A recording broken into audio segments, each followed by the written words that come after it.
Assalamu alaikum. Nous sommes encore au chapitre 18, champ magnétique créé par un courant électrique. Dans cette partie, nous allons faire une généralisation et comprendre l'analogie entre aimant et bobine. Nous allons maintenant commencer par la généralisation.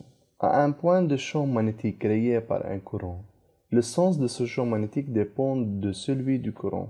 Et aussi l'intensité de ce champ magnétique est proportionnelle à l'intensité du courant. On peut dire que le champ magnétique B égale à K multiplié par le courant I, où K est une constante qui dépend de la géométrie du circuit et de la nature du milieu.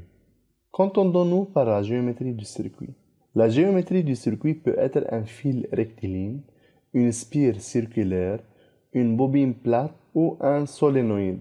Comme nous l'avons dit précédemment, B égale KI. Dans le premier cas, K d'un long fil rectiligne, le champ magnétique créé en un point séparé d'une distance D de ce fil est égal à μ0 fois I sur 2π. Le deuxième cas est le cas d'une bobine plate de rayon R et contenant un spire.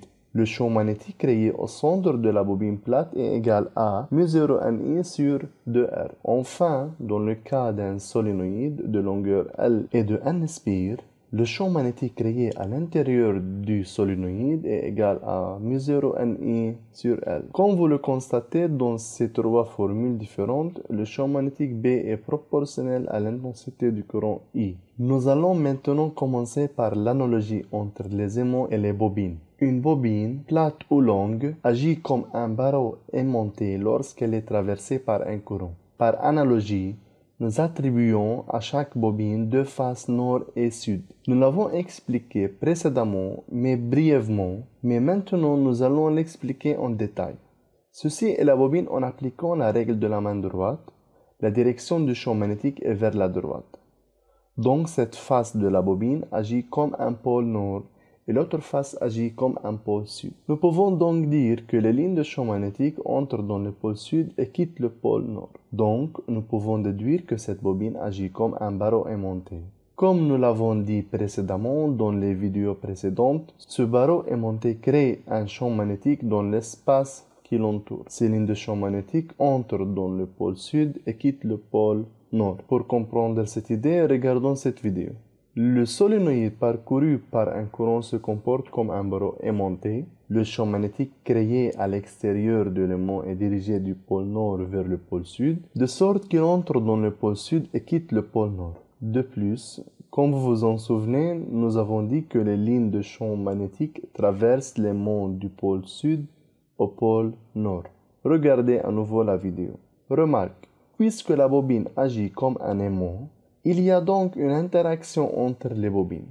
Les faces de même nom se repoussent et les faces de nom contraires s'attirent. Afin de distinguer les deux faces de la bobine, nous avons trois méthodes différentes. Tout d'abord, en comparant le sens du courant et celui des flèches ajoutées aux extrémités des lettres S et N, nous l'avons expliqué en partie auparavant 3. Mais pour bien le comprendre, regardons cette vidéo. Si le courant circule dans la bobine dans le sens des aiguilles d'une montre face à l'observateur, alors cette face de la bobine agira comme pôle sud.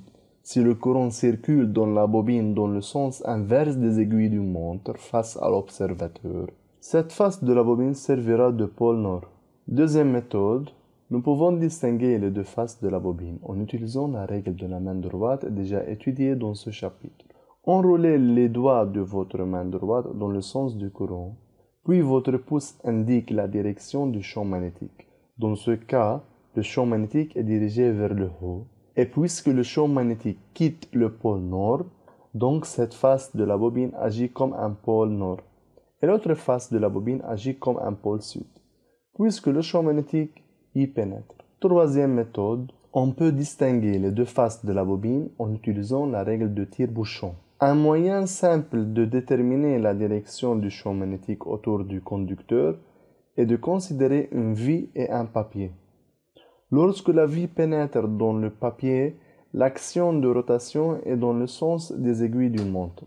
L'action d'enlever la vie se fait lorsqu'on tourne la vie dans le sens contraire aux aiguilles d'une montre.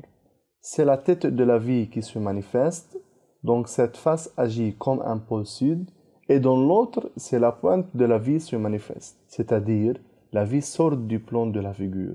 Alors cette face agit comme un pôle nord. Application.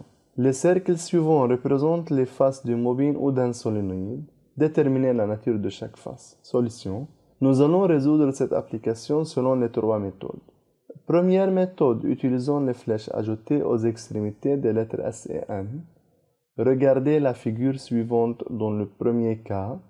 Le courant circule dans la bobine dans le sens anti-horaire, puis cette face de la bobine agira comme un pôle nord, alors que dans le second cas, le courant circule dans la bobine dans le sens des aiguilles d'une montre.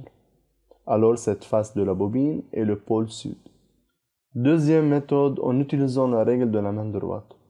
Premièrement, enroulez vos doigts dans la direction du courant, puis votre pouce était dirigé dans la direction du champ magnétique. Dans ce cas, le champ magnétique est vers l'extérieur de la face. Donc, il quitte cette face. Alors, cette face est un pôle nord. Alors que dans le second cas, si vous enroulez les doigts de votre main droite dans la direction du courant, votre pouce est dirigé dans le sens du champ magnétique. Le champ magnétique est vers l'intérieur de cette face. Donc, il entre dans cette face. Par la suite, cette face agit comme un pôle sud. Troisième méthode, en utilisant la règle de tire-bouchon. Dans le premier cas, c'est le cas d'enlever cette vie, et c'est la pointe de la vie qui se manifeste, donc le champ magnétique est vers l'extérieur de la face. Alors cette face agit comme une face nord. Tandis que dans le second cas, la vie pénètre dans le papier, donc c'est la tête de vie à bas qui se manifeste. Alors B est vers l'intérieur de la face, donc cette face agit comme un pôle sud. Ceci est la fin de la leçon. Nous faisons une généralisation et après avoir expliqué l'analogie entre les mots et la bobine, j'espère que vous avez compris l'ensemble des objectifs qui sont expliqués. Tout ce qui est mentionné dans la vidéo précédente est écrit dans la fiche de résumé et c'est à bien étudier. Merci de votre attention.